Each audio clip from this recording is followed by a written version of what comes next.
Singapore, a tropical island located at the end of the Malaya Peninsula.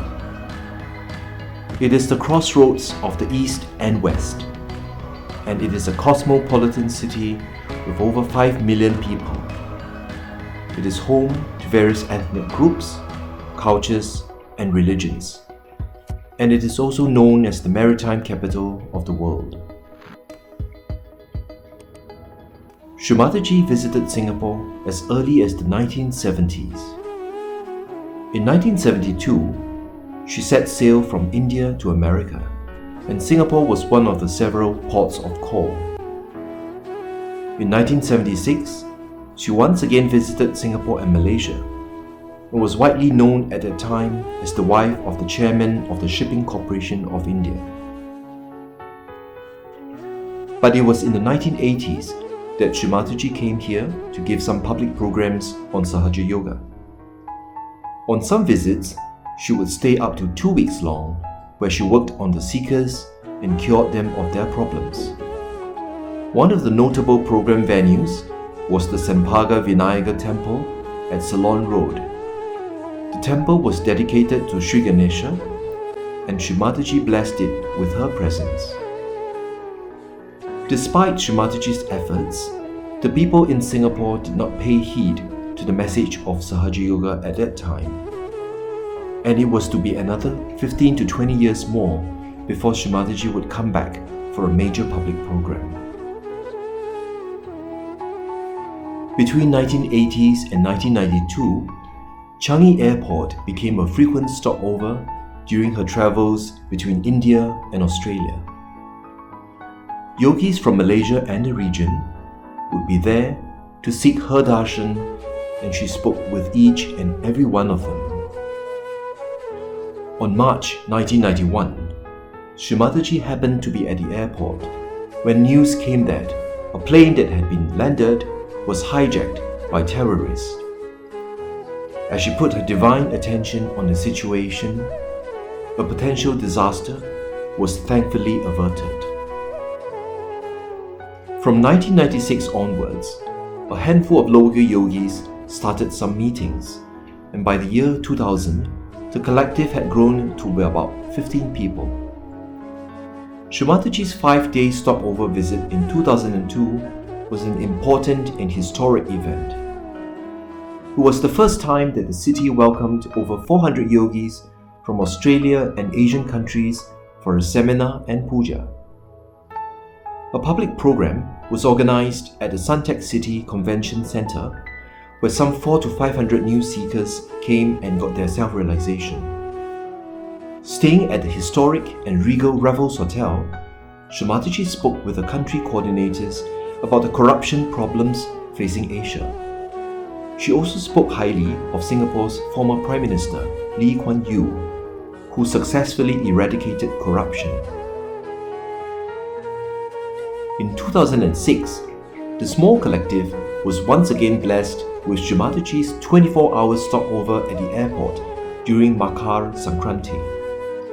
In order to welcome her, some yogis bought flight tickets so that they could enter the transit area of the airport. The Yuva Shaktis personally served various dishes and gifts to Shri Mataji and her family. Later the same year, she visited Singapore again and stayed at the Raffles Hotel. 2007 was the last year that Shri Mataji visited Singapore. It was also the first time that the Singapore press covered her arrival at the airport in a most unplanned and spontaneous manner. The journalists were at the airport to capture the arrival of American film star, who happened to arrive at the same time as Shri Mataji. However, they were stunned to see long queues of yogis, both locals and Malaysians, showering their love and respect to the Holy Mother at the airport, with no regard to the film star. The news article that appeared later announced the arrival of the goddess in the most beautiful way. This time, Shri Mataji stayed at the top floor of the Ritz-Carlton Hotel, where she had a sweeping view of the downtown area. She also blessed the yogis with a small puja. On April 2016, the Singapore Collective organised the first ever International Yuva Tour. A huge group of 80 Yuvas from 12 different countries came and participated in self-realization programs around the country. Self-realization concerts were held in several locations, namely the Esplanade, the Skate Theatre, the SP Jain School of Global Management, the National University of Singapore, and a community centre in the Eastern District. The audience was enthralled and enchanted by the dynamism, exuberance, and devotion of these international Yuvas. Their kundalinis danced along with joy as they listened and watched, enraptured by the Yuvas' offerings of dance performances, songs, and bhajans.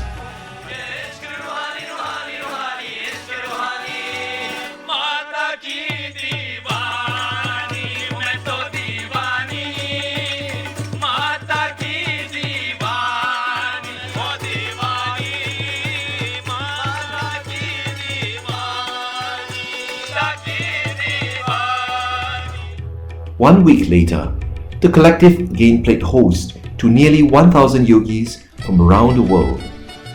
They had arrived for the Sri Rama Puja seminar, which was held at the lush green environment of the Sarimbun Scout Camp.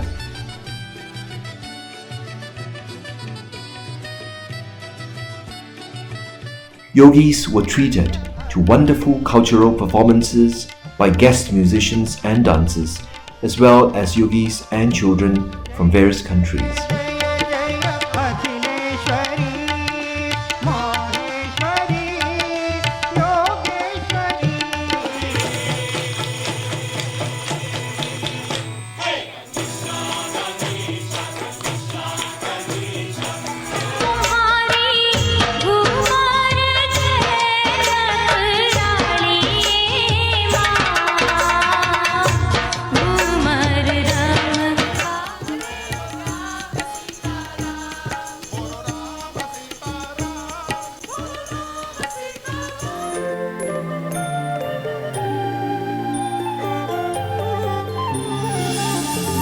A short medical seminar was conducted by doctors from the Varshi Health Centre, who shared their knowledge on meditation and spiritual growth. This is the right Agya, and you can work on your Agya to lower down the ego. So you can bring down your ego. The Sri Rama Puja offering was an overwhelming divine experience, and Sri Adi Shakti's presence was deeply felt by each and every yogi.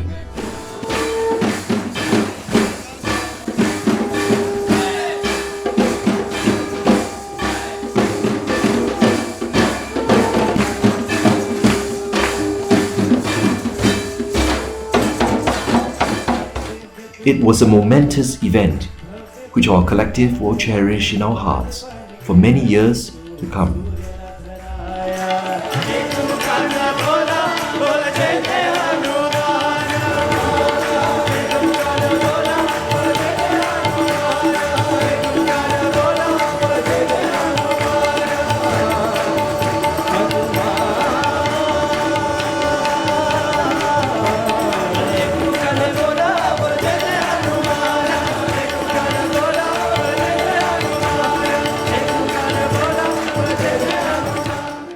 Shri Sitaram साक्षात श्री आदि शक्ति माताजी श्री निर्मला देवी की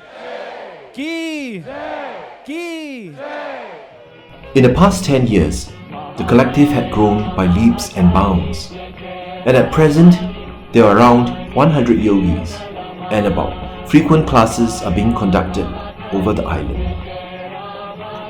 It has been a beautiful journey of growth and transformation for our collective, and we thank our Holy Mother from the bottom of our hearts for her many blessings of joy, collectivity and spirituality. Jai Shri Mataji.